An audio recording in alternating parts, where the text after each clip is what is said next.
സിദ്ധാർത്ഥ് പ്രഭുവുമായിട്ട് ബന്ധപ്പെട്ട വിഷയം നമുക്കെല്ലാം അറിയാവുന്നതാണ്. ക്രിസ്മസിൻ്റെ തലേന്ന് അമിതമായി മദ്യപിച്ച് ഓവർ സ്പീഡിൽ വാഹനം കൊണ്ടിടിച്ച ഒരു പാവം മനുഷ്യനെ നമ്മളെല്ലാം ആരും മറന്നു കാണത്തില്ല അല്ലേ? ആ വ്യക്തി കഴിഞ്ഞ ദിവസം മരണപ്പെട്ടിരിക്കുകയാണ്. തങ്കരാജ് എന്ന് പറയുന്ന 60 വയസ്സുള്ള ഒരു ലോട്ടറി കച്ചവടക്കാരൻ, തമിഴ്നാട്ടുകാരനാണ്. അന്ന് ഈ സിദ്ധാർത്ഥിനെ ഒരുപാട് പേര് സപ്പോർട്ട് ചെയ്ത് ന്യായീകരിച്ച് രംഗത്ത് വന്നിട്ടുണ്ടായിരുന്നു. ഇന്നെന്ത് ചെയ്യും? അവരൊക്കെ എന്ത് ചെയ്യും?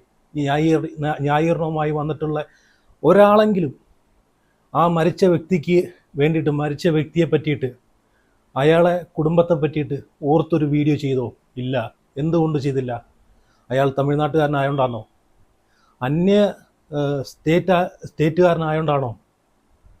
നേരെ മറിച്ച് കേരളത്തിലെ ഒരാൾക്കാണ് ഇങ്ങനെ സംഭവിക്കുന്നതെങ്കിൽ, കേരളത്തിലെ ഒരു വ്യക്തിക്കാണ്, തമിഴ്നാട് ഒരു ആക്ട്രസോ അല്ലെങ്കിൽ ഇത് പറഞ്ഞിട്ടുള്ള സീരിയൽ താരമോ, തമിഴ്നാട് ഒരു സെലിബ്രിറ്റിയോ ആരെങ്കിലുമാണ് ഒരു മലയാളിയെ കൊണ്ട് വാഹനം ഇടിച്ചു കൊന്നതെന്നെങ്കിൽ ഈ ന്യായീകരിച്ച് കമൻ്റ് ഇട്ടവരൊക്കെ തിരിച്ച് കമൻ്റ് ഇട്ടേനെ, തിരിച്ച് പ്രതികരിച്ചേനെ അല്ലേ? അയാളൊരു മനുഷ്യനാണെന്നൊരു കൺസെപ്റ്റ് കൊടുക്കാതെ അയാൾ ഇന്ന നാട്ടുകാരനാണ്, തമിഴനാണ്, മറ്റ് ജാതിക്കാരനാണ്, മറ്റ് നാട്ടുകാരനാണ് എന്നൊരു ചിന്താഗതിയിൽ മാത്രം ചിന്തിച്ച് കമൻ്റ് ഇട്ട ആൾക്കാരൊക്കെ ഇന്നെന്തേ ഈ മരിച്ച ആൾക്കെതിരെ ഒന്ന് ശബ്ദം ഉയർത്താത്തത്? ഇപ്പോഴും ഞാൻ കണ്ടു, ഈ മരിച്ചു കഴിഞ്ഞിട്ടും ആ പാവപ്പെട്ട മനുഷ്യൻ മറ്റൊരു നാട്ടിൽ നിന്ന് വേറൊരു നാട്ടിലേക്ക് വന്ന് ആ കുടുംബം പുലർത്താൻ വേണ്ടിയിട്ട് കിട്ടുന്ന നക്കാപ്പിച്ച പൈസ കൊണ്ടിട്ട് ഒരു ലോട്ടറി കച്ചവടക്കാരന്, വഴിയാത്രക്കാരനായിട്ടുള്ളൊരു ലോട്ടറി കച്ചവടക്കാരന് എത്ര രൂപ ഒരു ദിവസം കിട്ടും? നിങ്ങളൊന്ന് ചിന്തിച്ചിട്ടുണ്ടോ? നിങ്ങളൊന്ന് അന്വേഷിച്ചിട്ടുണ്ടോ? അന്വേഷിച്ചിട്ടുള്ള ഒരാൾ പോലും ഈ സിദ്ധാർത്ഥിനെ സപ്പോർട്ട് ചെയ്ത് കമൻ്റ് എടുത്തില്ല. ഇത് മനഃപൂർവ്വം, ഈ സിദ്ധാർത്ഥ് പ്രഭു മനഃപൂർവ്വം ചെയ്ത നരഹത്യക്കുള്ള ശിക്ഷ തന്നെ ഈ സിദ്ധാർത്ഥ് പ്രഭുവിന് മേടിച്ചു കൊടുക്കണം. അതാണ് വേണ്ടുന്നത്. അമിതമായി മദ്യപിച്ച് ഓവർ സ്പീഡിൽ ഒരു വഴിയെ കച്ചവടം ചെയ്ത് നടന്നു പോയിക്കൊണ്ടിരുന്നൊരു പാവം മനുഷ്യനെ കൊണ്ട് ഇടിക്കുക എന്ന് പറയുന്നത്, അതിനെ ഒരിക്കലും ന്യായീകരിക്കാൻ പറ്റത്തില്ല, ഒരിക്കലും അബദ്ധമായിട്ട് നമുക്ക് കാണാൻ പറ്റത്തില്ല. ഇപ്പം വാർത്തകളിലൊക്കെ ഞാൻ കണ്ടു, അറിയാതെയുള്ള നരഹത്യക്ക് കേസെടുത്ത് വകുപ്പ് ചേർത്തേക്കുന്നത്. ഇതൊക്കെ അറിയാതെയാണോ? കള്ള് കുടിക്കുന്നത് അറിയാതെയാണോ കള്ള് കുടിക്കുന്നത്? അറിഞ്ഞുകൊണ്ടല്ലേ കള്ള് കുടിക്കുന്നത്? അപ്പം അത് തെറ്റ്. കള്ള് കുടിച്ച് വണ്ടി ഓടിക്കരുത് എന്നൊരു നിയമമുണ്ട്. നിയമം എന്തിനാണ്? നിയമം നമ്മൾ പാലിക്കേണ്ട കാര്യമില്ല. കള്ള് കുടിച്ച് വണ്ടി ഓടിച്ചു കഴിഞ്ഞാൽ അത് അപകടമുണ്ടാവും, മറ്റൊരാളെ ജീവന് വരെ ഭീഷണിയാണ്.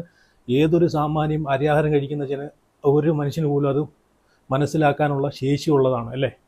അപ്പം അത് തെറ്റ്.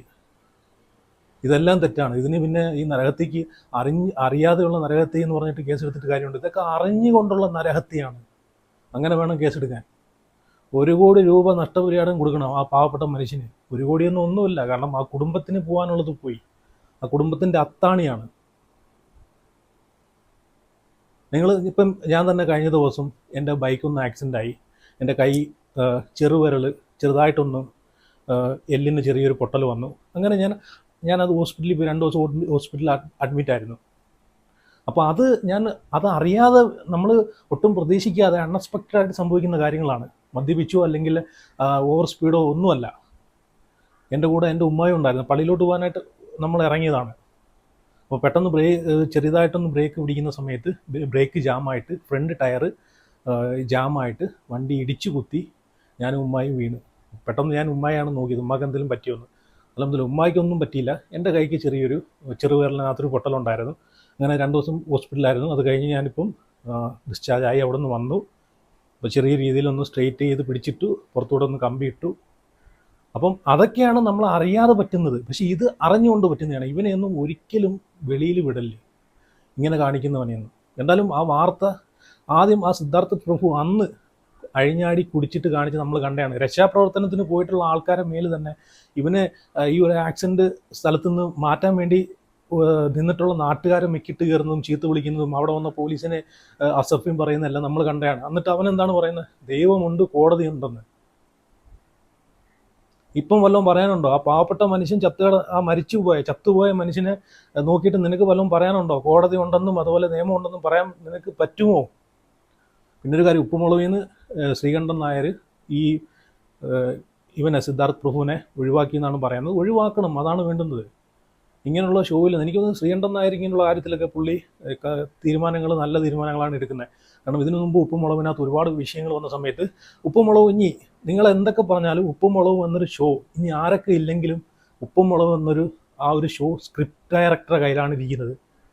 അത് കിട്ടേണ്ട റേറ്റിംഗ് അതിന് കിട്ടിയിരിക്കും, കിട്ടേണ്ട റീച്ച് കിട്ടിയിരിക്കും. അങ്ങനെയാണെങ്കിൽ നീലു എന്ന് പറയുന്ന അവരും അതുപോലെ ബാലു എന്ന് പറയുന്ന അതിലെ പ്രധാന കഥാപാത്രങ്ങളൊക്കെ മുടിയൻ ഇവരൊക്കെ മാറിയ സമയത്തും നല്ല രീതിയിൽ റേറ്റിങ്ങിൽ പോയൊരു ഷോയാണ് ഉപ്പും മുളകും അല്ലേ. അതുകൊണ്ട് ഇന്ന ആളെ മാറ്റിയെന്ന് ഞാൻ ഒരുപാട് ഈ ഒരു വിഷയത്തിന് ശേഷം അടുത്തൊരു എപ്പിസോഡിനകത്തും ഞാൻ ഈ സിദ്ധാർത്ഥിനെ കണ്ടായിരുന്നു. ഒരു പക്ഷേ അത് മുമ്പേ ന്യൂ ഇയറിൻ്റെ എപ്പിസോഡാണ്, മുമ്പേ ഷൂട്ട് ചെയ്ത് വെച്ചിരുന്നതായിരിക്കാം. നിങ്ങൾ ആ ഒരു ഉപ്പും മുളകും എപ്പിസോഡ് കണ്ടു കഴിഞ്ഞാൽ മനസ്സിലാവും സിദ്ധാർത്ഥ് എത്രമാത്രം കുടിച്ച് നിൽക്കുന്ന ഒരു വ്യക്തിയാണ്. ആ എപ്പിസോഡ് കണ്ടു കഴിഞ്ഞാൽ മനസ്സിലാവും, സിദ്ധാർത്ഥിൻ്റെ ബോഡി ലാംഗ്വേജിലൂടെ മനസ്സിലാക്കാം നല്ല രീതിയിൽ ഫോമിൽ നിൽക്കുന്ന ഒരു സിദ്ധാർത്ഥിനെയാണ് അതിൽ കാണുന്നത്. ബോഡി ലാംഗ്വേജ് കണ്ടു കഴിഞ്ഞാൽ മനസ്സിലാവും.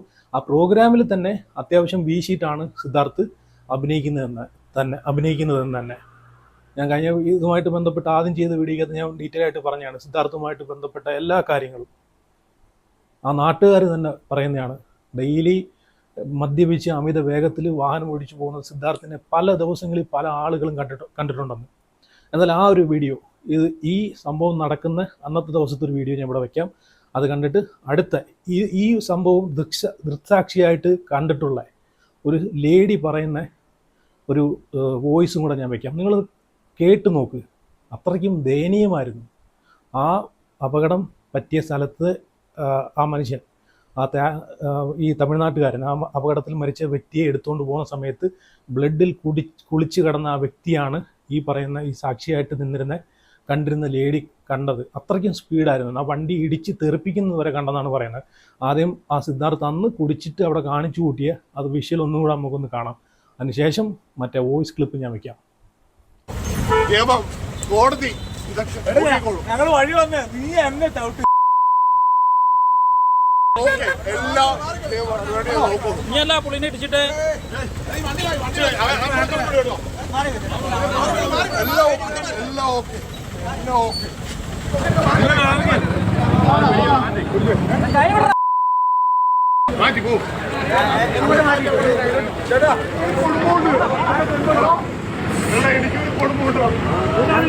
കണ്ടല്ലോ.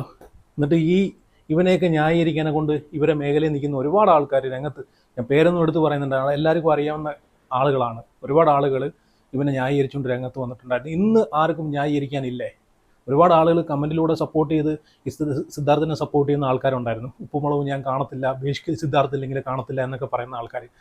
ഈ പറയുന്ന ആൾക്കാരെ വീട്ടിലെ വാപ്പയോ ഉമ്മയോ അല്ലെങ്കിൽ സഹോദരങ്ങളോ മക്കളോ ആണ് ഇവൻ വണ്ടി ഇടിച്ച് ഈ മരിച്ചിട്ടുള്ളെങ്കിൽ നിങ്ങൾ ആ പ്രോഗ്രാം കുത്തിയിരുന്ന് കാണുമോ? എനിക്ക് സിദ്ധാർത്ഥാണ് വലുത് അല്ലെങ്കിൽ എനിക്ക് ആ പ്രോഗ്രാമാണ് വലുതെന്ന് പറഞ്ഞിട്ട് കുത്തിയിരുന്ന് നിങ്ങൾ കാണുമോ? നിങ്ങളൊന്ന് ചിന്തിച്ച് നോക്കിയേ. ഓക്കെ, ഇനി ആ ലേഡി പറയുന്ന വോയിസും കൂടെ ഞാൻ ഇവിടെ വയ്ക്കാം. നിങ്ങൾ കേട്ട് നോക്കുക. ആ ഒരു അപകടത്തിൻ്റെ എത്രത്തോളം ആ ഒരു അപകടം അത് കണ്ടു നിന്നാക്ക് മാത്രമേ അത് വിശ്വസിക്കാനും, നമ്മളെപ്പോലെ ഈ സോഷ്യൽ മീഡിയയിൽ അല്ലെങ്കിൽ വാർത്തകളിലൂടെ ജസ്റ്റ് ഒരു അപകടം എന്ന് പറഞ്ഞ് കാർ ഓടിച്ചിടിച്ചു ഒരാൾ മരിച്ചെന്ന് പറയുമ്പോഴത്തേക്കും നമുക്കത് ഉൾക്കൊള്ളാൻ സാധിക്കത്തില്ല. പക്ഷെ അത് നേരിട്ട് കാണുമ്പോഴേ അതിൻ്റെ പ്രാപ്തി എത്രത്തോളം ആഴമാണെന്ന് നമുക്ക് മനസ്സിലാവും. അവിടെ നടന്ന സംഭവം നിങ്ങൾ അതും കൂടെ ഒന്ന് കേട്ടു നോക്കുക. ആ ലേഡി പറയുന്നത്, സാക്ഷിയായിട്ട് കണ്ടിരുന്ന ലേഡിയാണ് പറയുന്നത്. നിങ്ങൾ കേട്ടു നോക്ക്. തൊട്ട് മുന്നിൽ നിന്ന വ്യക്തിയാണ് ഞാൻ കോട്ടയം ലുലുവിൽ നിന്നും വരുമ്പോഴാണ് ഇതുണ്ടായത്. ഇയാളുടെ വണ്ടി വന്ന വരവൊന്ന് കാണണം. ഒരു കാറ് വരുന്നുണ്ടെന്ന് പോലും നമുക്ക് തോന്നത്തില്ല. കാരണം ഇങ്ങനെ ഈ നമ്മുടെ കണ്ണിൽ നിന്ന് എന്തോ ഒരു കാറ്റടിച്ച് പോയതുപോലാണ്. വന്നിട്ട് സൈഡിൽ കൂടെ നടന്ന മനുഷ്യനെ ഇടിച്ചു. അവിടെ ഒരു ബസ് സ്റ്റോപ്പിൽ ഒരാൾ നിൽപ്പുണ്ടായിരുന്നു. അയാൾ ചാടി ബാക്കിലോട്ട് മാറിയോണ്ട് അയാൾ രക്ഷപ്പെട്ടു. ബസ് സ്റ്റോപ്പിൻ്റെ കൈവരി ഇടിച്ചിട്ട് എൻ്റെ വണ്ടിയുടെ സൈഡിലാണ് അത് വന്ന് തെറിച്ച് വീണത്. ഓപ്പോസിറ്റിൽ നിന്ന് ഞാൻ പേടിച്ചു പോയി. എന്നിട്ട് രക്തത്തിൽ കുളിച്ചൊരു മനുഷ്യൻ കിടക്കുക. രക്തത്തിൽ കുളിച്ചെന്ന് പറഞ്ഞു കഴിഞ്ഞാൽ ജീവൻ ഉണ്ടോയെന്ന് തന്നെ എനിക്കൊരു അപകടം മാത്രം നമുക്കതിനെ പറയാൻ പറ്റത്തില്ല.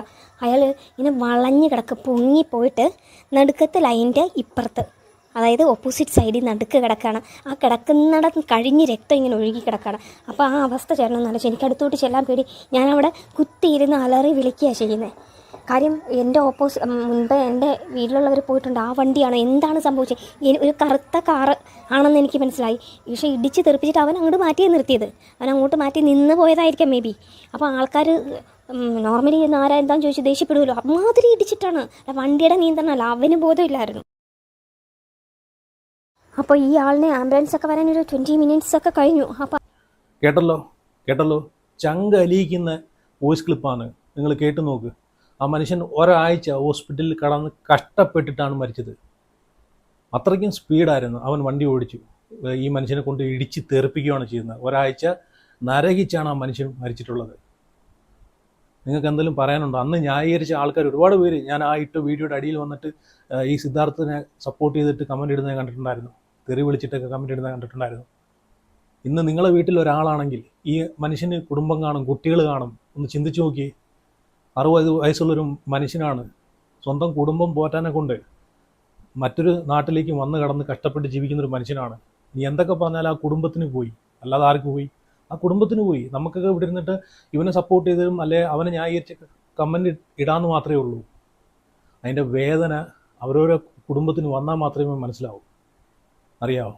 ഈ ഒരു വിഷയത്തിന് ശേഷം ഈ സിദ്ധാർത്ഥിനെ ന്യായീകരിച്ച് രംഗത്ത് വന്ന ആൾക്കാരെ കണ്ടപ്പോഴത്തേക്ക് എനിക്ക് ഓർമ്മ എന്താണെന്ന് അറിയോ? പാലക്കാട് ജില്ലയിൽ ഷാജഹാൻ എന്ന് പറഞ്ഞൊരു പാർട്ടി പ്രവർത്തകനെ വെട്ടിക്കൊന്ന സമയത്ത് അതിലെ രണ്ടാമത്തെയോ മൂന്നാമത്തെയോ പ്രതിയായിട്ടുള്ള വ്യക്തിയുടെ അച്ഛൻ മാധ്യമങ്ങളോട് പറഞ്ഞൊരു കാര്യമുണ്ട്, ഒരു വാർത്തയുണ്ട്.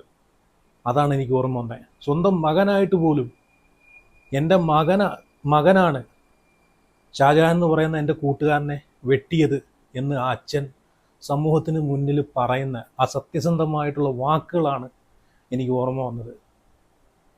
ഇവിടെ ഈ സിദ്ധാർത്ഥ് ഇടിച്ചിട്ടതോ സിദ്ധാർത്ഥ് എന്താണ് അവിടെ കാണിച്ചതോ ഒന്നും നേരിട്ട് കാണാത്ത വ്യക്തികളായിട്ടുള്ള ഒരുപാട് ആൾക്കാർ ഈ സിദ്ധാർത്ഥിനെ സപ്പോർട്ട് ചെയ്യുന്നത് ന്യായീകരിക്കുന്നത് ഞാൻ കണ്ടായിരുന്നു. അത് കണ്ടപ്പോഴത്തേക്ക് എനിക്ക് ഈ അച്ഛനെയാണ് എനിക്ക് ഓർമ്മ വന്നത്. നിങ്ങൾ ആ വാർത്ത ഇവിടെ കണ്ടിട്ടില്ലാത്ത ഒരുപാട് ആളുകൾ കാണും. ആ വാർത്ത നിങ്ങളൊന്ന് ജസ്റ്റ് ഒന്ന് കണ്ടു നോക്ക്. ആ അച്ഛൻ പറയുന്നത് ഒരു മകനെ ചൂണ്ടിക്കാണിച്ചിട്ടാണ് പറയുന്നത്. അവനാണ് രണ്ടാമത് വന്ന് വെട്ടിയവനെന്ന്, എൻ്റെ മകനാണവനെന്ന്. നോക്കിക്കോണം. ഒരച്ഛൻ പറയുന്നതാണ് ഒരു മകനെ പറ്റിയിട്ട്. കേട്ട് നോക്കും നിങ്ങൾ ജസ്റ്റ് ഒന്ന്. പണിയുണ്ട് പറഞ്ഞു. അപ്പം എനിക്ക് പണിയുണ്ട് എന്ന് പറഞ്ഞപ്പോൾ ആ പണി നീ നായമാർ തറയിപ്പ് ചെയ്താൽ മതി, ഇവിടെ വേണ്ട എന്ന് ആവശ്യപ്പെട്ട് അവസാനിപ്പിച്ച ഞാൻ അവനെ മാറ്റി നിർത്തി നിൽക്കുന്ന സമയത്ത് ഈ ശബരി ഓടി വന്ന് അവൻ്റെ മുട്ടുംകാലത്ത് വെട്ടിയായിരുന്നു. മുട്ടുംകാലത്ത് വെട്ടിയായിരുന്നു. തൊട്ട് ബാക്കിൽ അനീഷ് വന്ന് വെട്ടിയായിരുന്നു. അതിന് ബാക്കിൽ സുജീഷ് വന്ന് വെട്ടിയായിരുന്നു. അങ്ങനെ വെട്ടുമ്പോഴേക്കും ഞാൻ ഓടി വന്നിട്ട് എന്നാൽ എന്നെയും കൂടി കൊല്ല് എന്ന് പറഞ്ഞിട്ട് എൻ്റെ കൂട്ടുകാരൻ്റെ മേലെ ഞാൻ പോയി വീഴുമ്പോൾ എൻ്റെ മേലെ ഞാൻ പോയി വീഴുന്ന സമയത്ത് അച്ഛനാണ് മാറ്റ് എന്ന് പറഞ്ഞിട്ട് ഇവരെല്ലാം കൂടി തിരിച്ചോടി. ഇതാണ് ഉണ്ടായിരുന്നത്. അച്ഛനാണ് മാറ്റുന്നോ? അച്ഛനാണ് ഷാജഹാനെ വെട്ടിക്കൊണ്ടിരിക്കുന്ന സമയത്ത് അടുത്ത് ഞാൻ എന്നെയും കൂടി കൊല്ലുക പറഞ്ഞിട്ട് ഷാജഹാൻ്റെ മേലെ ഞാൻ പോയി വീഴാൻ പോയപ്പോൾ അത് അച്ഛനാണെന്ന് എന്ന് വെച്ചാൽ എൻ്റെ മകൻ്റെ പ്രതിയാണ് സുജീഷ്. എൻ്റെ മകൻ ഇങ്ങോട്ട് വെട്ടിയത് അതാണ് സുജീഷ്. അപ്പോൾ അച്ഛനാണ് ഇനി വെട്ടണ്ട എന്ന് പറഞ്ഞപ്പോൾ ഞാൻ കൊല്ലുക എന്ന് പറഞ്ഞ് മാറിയപ്പോൾ അവരിട്ട് ഓടി. ആ ഓടിയപ്പോൾ ഞാൻ ഷാജഹാനെ നോക്കി ഹോസ്പിറ്റലിലേക്ക് ഓടി. കേട്ടല്ലോ, ഒരച്ഛൻ്റെ സത്യസന്ധതയാണ് ഇവിടെ ഈ സമൂഹം കണ്ടതും കേട്ടതും. സ്വന്തം മകനായിട്ട് പോലും അവിടെ സത്യത്തിനൊപ്പം നിന്ന് സംസാരിച്ചു. എന്നാൽ ഈ സിദ്ധാർത്ഥിൻ്റെ വിഷയത്തിലോ, ഈ സിദ്ധാർത്ഥ് ചെയ്തു കൂട്ടിയ കാര്യങ്ങൾ നേരിട്ട് കണ്ടിട്ടില്ലാത്ത ആളുകൾ, വാർത്തയിലൂടെ മാത്രം കണ്ടിട്ടുള്ള ആളുകൾ ഇതിനെ ന്യായീകരിച്ച് കമൻ്റ് ഇടുകയും വീഡിയോ ഇടുകയാണ് ചെയ്തിട്ടുള്ളത്. അവിടെയാണ് നിങ്ങൾ മനസ്സിലാക്കേണ്ടത്. ഈ ഷാജഹാൻ എന്ന് പറയുന്ന ഈ വ്യക്തിയെ കൊന്നത് എൻ്റെ മകനാണ് എന്ന് പറയുന്നതുള്ള ഈ അച്ഛനെ അവിടെയാണ് നിങ്ങൾ ഓർക്കേണ്ടത്. സ്വന്തം മകനായിട്ട് പോലും ചൂണ്ടിക്കാണിച്ചു. ഇനി സിദ്ധാർത്ഥിൻ്റെ പഴയ ഒരു ഇൻ്റർവ്യൂയുടെ ഒരു പാർട്ട് ഞാൻ ഇവിടെ വയ്ക്കാം. ഒരു ഇൻ്റർവ്യൂ. അതിനകത്ത് ഞാൻ അതാണ് പറയുന്നത്, നമ്മളാരും ഇപ്പം ബാലതാരമായിട്ട് കയറി വരുന്ന ആൾക്കാരെയൊക്കെ ഒരുപാട് ഫാമിലി പ്രേക്ഷകർക്ക് ഇഷ്ടമായിരിക്കാം. അവരെ നമ്മൾ സ്ക്രീനിലൂടെ മാത്രമേ കാണുന്നുള്ളൂ. അവരെ റിയൽ ലൈഫ് എന്താണെന്ന് നമുക്ക് അറിയുന്നില്ല. നമ്മൾ സ്ക്രീനിലൂടെ കാണുന്ന സമയത്ത് ആ പ്രോഗ്രാമിൻ്റെ സ്ക്രിപ്റ്റുമായിട്ട് ബന്ധപ്പെട്ട് അവർ അഭിനയിക്കുന്ന ക്യാരക്ടറിനെ ആയിരിക്കും നമ്മൾ ഉൾക്കൊള്ളുന്നത്. എന്നാൽ ജീവിതത്തിൽ അവരൊക്കെ വെറും വട്ടപൂജ്യമായിരിക്കും. ജീവിതത്തിൽ വെറും തരികിടയും ഫ്രോഡുകളും നാറികളുമായിരിക്കും. അത് നിങ്ങൾ മനസ്സിലാക്കുക. ഇവരൊക്കെ ടി വിയുടെ മുമ്പിലും സീരിയലിൻ്റെ മുമ്പിലും വന്നിരുന്ന ഈ തള്ളുന്നതൊക്കെ വെറും പക്ക കള്ളങ്ങളാണെന്ന് നിങ്ങൾ മനസ്സിലാക്കിയിട്ട് മാത്രം ഇവരെയൊക്കെ ആരാധിച്ച് തലയിൽ കയറ്റി വയ്ക്കുക. തെറ്റ് കണ്ടു കഴിഞ്ഞാൽ അത് തെറ്റെന്ന് വേണമെങ്കിലും തെറ്റ് തന്നെയാണെന്ന് വേണം പറയാം. ഇവിടെ ഈ ഷാജഹാനെ വെട്ടിക്കൊന്ന ആ പ്രതിയുടെ അച്ഛൻ പറഞ്ഞ കണ്ടല്ലോ, ഇനി ആരാണെങ്കിലും എന്തായാലും അത്രയും വലുതൊന്നും അല്ലല്ലോ. ഒരു അച്ഛന് മോനോടുള്ള സ്നേഹത്തെക്കാളും വലുതൊന്നും അല്ലല്ലോ ഇതിനെ ന്യായീകരിച്ച് കമൻ്റ് ഇട്ട ആൾക്കാർക്കും ഈ സിദ്ധാർത്ഥിനോടുള്ള ബന്ധം. വെറും നിങ്ങളൊരു സ്ക്രീനിലൂടെ മാത്രം കാണുന്ന ഒരു സിദ്ധാർത്ഥിനല്ലേ നിങ്ങൾക്ക് അറിയൂ. നിങ്ങളൊന്ന് കണ്ടു നോക്ക്. സിദ്ധാർത്ഥിൻ്റെ പഴയ ഒരു ഇൻ്റർവ്യൂവിൽ സ്വയമേ ഞാൻ നല്ലവനാണ്, ഞാൻ ഏതോ വലിയ സംഭവമാണ് എന്ന് ജനങ്ങളെ മുമ്പിലേക്ക് ഇട്ടുകൊടുക്കുന്ന സിദ്ധാർത്ഥിനെയാണ് ഇവിടെ കാണാൻ സാധിക്കുന്നത്. ആ സിദ്ധാർത്ഥിനെയാണോ ഇന്ന് റിയൽ ലൈഫിൽ നിങ്ങൾ കണ്ടത്? ആണോ കുടിച്ച് അഴിഞ്ഞാടി നമ്പർ 18 ഹോട്ടലുകൾ കയറി ഇറങ്ങി നടക്കുന്ന ഈ സിദ്ധാർത്ഥിനെയാണോ നിങ്ങൾ ആരാധിക്കുന്നത്? ഈ സിദ്ധാർത്ഥിനെ മാറ്റിയാൽ ഉപ്പും മുളകും കാണത്തില്ല എന്ന് പറയുന്ന ജനങ്ങളാണോ നിങ്ങൾ? ചിന്തിച്ചു നോക്ക്. ആ വീഡിയോ കൂടെ നിങ്ങളൊന്ന് കണ്ടു നോക്ക്, സിദ്ധാർത്ഥ് പറയുന്നത്. എനിക്ക് ഞാൻ മഞ്ജു ചേച്ചിയുടെ അടുത്ത് സംസാരിച്ചപ്പോൾ പറഞ്ഞൊരു കാര്യമുണ്ട് കേട്ടോ. ഞാൻ ചോദിച്ചൊരു കാര്യമുണ്ട്, കണ്ണൻ അതായത് സിദ്ധാർത്ഥ് ശരിക്കും അതിനകത്ത് പോലെ തന്നെയാണോ, എങ്ങനെയാണ് ആളെന്ന് ചോദിച്ചപ്പോൾ എന്നോട് പറഞ്ഞ കാര്യമുണ്ട്. അവനൊരു സിനിമ ടിക്കറ്റ് ബുക്ക് ചെയ്യണമെങ്കിൽ വരെ അവൻ എന്നെ വിളിച്ചിട്ട് പറയും ഒരു ടിക്കറ്റ് ബുക്ക് ചെയ്ത് തരാമോ എന്ന്. അങ്ങനെയാണോ? ഞാൻ എന്താണെന്ന് അറിയത്തില്ല, എല്ലാവരും വലിയ രീതിയിൽ റെസ്പെക്ട് ചെയ്യുന്ന ഒരാളാണ്. ഒരു ചെറിയ കാര്യം ചെയ്യണമെങ്കിൽ കൂടി ഞാൻ എല്ലാവരും ചോദിച്ചിട്ടേ ചെയ്യത്തുള്ളൂ. പ്രത്യേകിച്ച് പ്രത്യേകിച്ചാകുമ്പോൾ നമ്മൾ അതുപോലെ ഡീൽ ചെയ്യണമല്ലോ. അതുകൊണ്ട് മാത്രം അതുകൊണ്ട് മാത്രമാണ് ഞാൻ നല്ല സൽസ്വഭാവിയും മിടുക്കനായ ഒരു പയ്യനാണ്. മച്ചേച്ചി അങ്ങനെ ഒരിക്കലും പറയാൻ സാധ്യതയില്ല. ശംഭു ബ്രോഡ് ആയതുകൊണ്ട് മാത്രം പറഞ്ഞതാണോ? അതെ, എന്നോട് മാത്രമായിട്ട്. കണ്ടല്ലോ അന്ന് സിദ്ധാർത്ഥ് എന്താണ് പറഞ്ഞത്? ഞാനൊരു നല്ലൊരു വ്യക്തിയാണ്, ഒരു നല്ല സ്വഭാവത്തിനുടമയാണ്, വലിയവർ മുതിർന്നവർ പറയുന്നത് അനുസരിക്കുന്ന ഒരു വ്യക്തിയാണ് എന്നൊക്കെ ഈ സിദ്ധാർത്ഥ് പറഞ്ഞിട്ടുള്ള ഈ ഇൻ്റർവ്യൂ ഒരുപാട് ആളുകൾ കണ്ടിട്ടുണ്ടായിരിക്കാം. എന്നാൽ അങ്ങനെയാണോ? നമ്പർ 18 ഹോട്ടലിനകത്ത് അന്ന് സിദ്ധാർത്ഥിനെ കണ്ട സമയത്ത് അന്ന ഫുട്പാത്ത് എന്ന് പറയുന്ന ആ ബ്ലോഗർ, ആ ലേഡി അന്ന് സിദ്ധാർത്ഥിനോട് പറഞ്ഞാണ്, മോനെ നീ ഇത് തുടരരുത്, ഈ മദ്യത്തിൻ്റെയും മയക്കുമരുന്നിൻ്റെയും ഇതിനോടുള്ള ഇതൊക്കെ നീ നിർത്തുക, ഈ ലഹരിക്ക് അടിമയാകുന്ന ഈ പരിപാടി നിർത്തുക എന്ന് പറഞ്ഞ് അന്ന് ഇവൻ അവർക്ക് വാക്ക് കൊടുത്തിട്ട് അവിടെ നിന്ന് ഇറങ്ങിയെന്ന് പറയുന്നു. മുതിർന്ന ഒരാൾ പറയുന്നത് അനുസരിക്കുന്ന ഒരു വ്യക്തിയാണ് എങ്കിൽ ഈ സിദ്ധാർത്ഥിൻ്റെ വായിൽ തന്നെ അത് വീണയാണ്. വ്യക്തിയാണെങ്കിൽ ഇങ്ങനെ കാണിക്കുമോ, ഇങ്ങനെ ചെയ്യുമോ? ഒരിക്കലും ചെയ്യത്തില്ല, അല്ലേ? അപ്പോൾ ജീവിതത്തിൽ വെറും വട്ടപൂജ്യം, റിയൽ ലൈഫിൽ വെറും ഫ്രോഡ് എന്ന് വേണമെങ്കിൽ പറയാം. അല്ലെങ്കിൽ ഈ നമ്പർ 18 പോലുള്ള ഹോട്ടലിനകത്ത് പോയി അഴിഞ്ഞാടുവോ? പെണ്ണുങ്ങളെ കൊണ്ടിട്ടിട്ട് അവിടെ കടത്ത് കൂത്താട്ടുകൾ നടത്തിയിട്ട് ശരീരത്തിൽ മയക്കുമരുന്നുകളും കഞ്ചാവുകളും വിതറിയിട്ട് അത് നക്കിയെടുത്ത് ലഹരി കണ്ടെത്തുന്ന നമ്പർ 18 പോലത്തുള്ള ഹോട്ടലുകളിൽ കയറി ഇറങ്ങുന്ന ഒരാൾ ജീവിതത്തിൽ എത്രമാത്രം നല്ലവനാണ് നമുക്ക് ചിന്തിച്ചാൽ മനസ്സിലാക്കാവുന്നേ ഉള്ളൂ. ഇപ്പം ആ ഒരു മനുഷ്യൻ്റെ ജീവൻ നഷ്ടപ്പെട്ടപ്പോഴത്തേക്ക് അരിയാഹാരം കഴിക്കുന്ന ജനങ്ങൾക്ക് മനസ്സിലായി കാണും. അന്ന് ന്യായീകരിച്ച് ഒരുപാട് ആൾക്കാരുണ്ടായിരുന്നല്ലോ. അതുകൊണ്ടാണ് ഈ ഒരു വീഡിയോ തന്നെ ചെയ്യുന്നത്. കാരണം എനിക്കറിയായിരുന്നു അയാൾ അത്രയ്ക്കും സീരിയസ് ആയിട്ടാണ് അയാൾ ആ ഹോസ്പിറ്റലിലേക്ക് എടുത്തുകൊണ്ട് പോയിട്ടുള്ളതെന്നും, ആദ്യം ജനറൽ ഹോസ്പിറ്റലിൽ എടുത്തുകൊണ്ട് പോയി, അത് കഴിഞ്ഞിട്ട് മെഡിക്കൽ കോളേജിലോട്ട് കൊണ്ടുപോയി. ഇതൊക്കെ നമ്മൾ വാർത്തകളിൽ കണ്ടതാണ്. എന്നിട്ട് പോലും അതിൻ്റെ ഒരു സീരിയസ്നെസ് മനസ്സിലാക്കിയതാണ് സിദ്ധാർത്ഥിനെ ഒരുപാട് ജനങ്ങൾ സപ്പോർട്ട് ചെയ്ത് തന്നെ, അല്ലേ? സപ്പോർട്ട് ചെയ്തോ? പക്ഷേ നിങ്ങളെ കുടുംബത്തിലും ഇങ്ങനൊരു അവസ്ഥ വരുമ്പോഴത്തേക്ക് നിങ്ങൾ അന്നും ഇതൊക്കെ തന്നെ നിങ്ങൾ കാണിക്കണം. അതെനിക്ക് പറയാനുള്ളൂ കേട്ടോ. അപ്പം ഫ്രണ്ട്സ്, ബൈക്കിലൊക്കെ പോകുന്നവർ സൂക്ഷിച്ചും കണ്ടൊക്കെ പോവുക. നിങ്ങളെ വണ്ടികളൊക്കെ മെയിൻറ്റെയിൻ ചെയ്ത് നിലനിർത്താൻ ശ്രമിക്കുക. ഇത് ഞാൻ കഴപ്പ് കാണിച്ചതോ ഓവർ സ്പീഡ് കാണിച്ചതോ അല്ല. വണ്ടിയുടെ ബ്രേക്ക് കയറി ജാമായി, അങ്ങനെ വീണയാണ്. അപ്പോൾ കൈ ഒന്ന് ബ്ലാസ്റ്റർ ഇട്ടേക്കുവാണ്. വേറെ കുഴപ്പമൊന്നുമില്ല, ഒന്നും പറ്റിയിട്ടില്ല. വായം കൊണ്ട് രക്ഷപ്പെട്ടു, അത്രയേ ഉള്ളൂ. അപ്പം നിങ്ങളെ വണ്ടിയിലൊക്കെ പോകുമ്പോൾ സൂക്ഷിച്ചും കണ്ടും വണ്ടിയൊക്കെ എപ്പോഴും മെയിൻറ്റെയിൻസ് ചെയ്ത് കൊണ്ടുപോവുക കേട്ടോ.